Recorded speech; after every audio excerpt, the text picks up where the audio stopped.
Today, how to build resilience. A lot of times I get asked, how do you build resilience? How do you go through everything you've gone through and come out stronger on the other side? And the more I rack my brain, the more I decide, okay, I have to come up with an answer for this. I have to look back into my childhood and figure out how did I build resilience? Because resilience is not just something you're born with. It's something that you learn through life.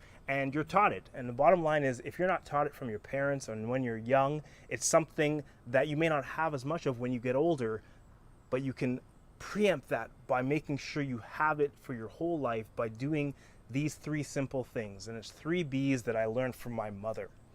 The first is what I call bubble wrapping.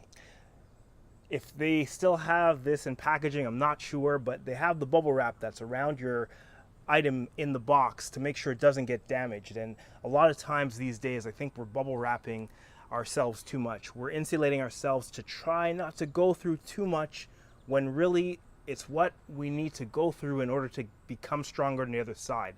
Life sends us these things that we have to get through, and we have to go through them to build ourselves up and to get that strength and not bubble wrap ourselves. When I was young, I can remember being outside and I was waiting at a bus stop and I wanted my mother to pick me up, but I was taking the bus to and from school. It was an hour each way and it was a cold winter day, and I'm at the bus stop freezing, frostbite on my fingers, and I say, "Mom, can you come and get me? Can you come pick me up?" And at first I thought this was mean, but she said, "No, take the bus home. You stay there and you take the bus home." That's just one example of how my mother didn't bubble wrap me when I was young. She let me learn lessons. She let me go through adversities in life. And now as I'm older, I can go through a lot and get through it. And you can too. Just understand that when things come your way, don't try to find the easy way out. Don't try to find the way to bubble wrap yourself or insulate yourself from the hardship. You need to go through it to come out stronger on the other side. The second B is building up. When I was young, my dad left and my mother raised me as a single mom. I still saw my dad from time to time, but overall my mom was the primary caregiver. But not once in all of my life did my mother ever talk negatively about my father. She built him up. She sent me to visit him. She never said anything negative and never put him down, but built him up in my eyes. And I think that's a lesson for parents and co-parenting families as well. Don't build up or don't tear down the other parent, because that comes back to bite you. Build them up. Build up their strong points. And even if there are negative points, don't bring them up to your kids. My mother never did that with me, and I'm sure she had a lot of stuff going through her head when my dad left, but she never did that.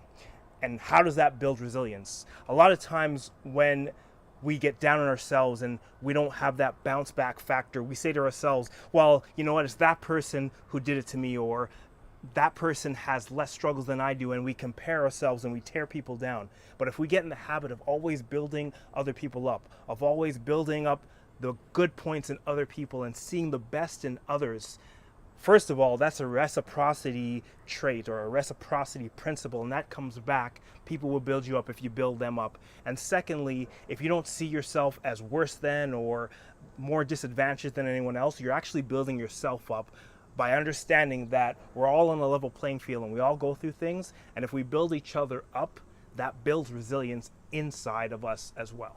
And finally, belief. My mother has always been a believer in a higher power. She's always believed in God.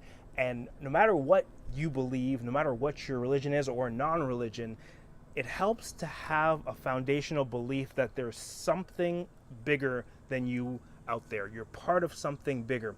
And how does that build resilience? It lets you know that inside of yourself, that you are part and connected to something greater. And I've always had that belief that something inside of me is part of everything else that exists outside of me.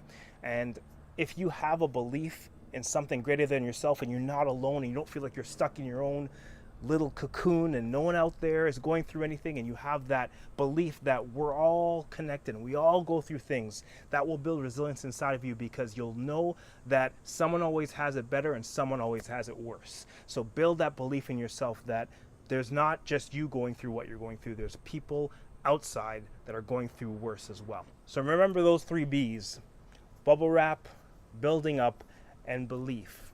Foster resilience in yourself, foster resilience in those around you, and you will be unstoppable.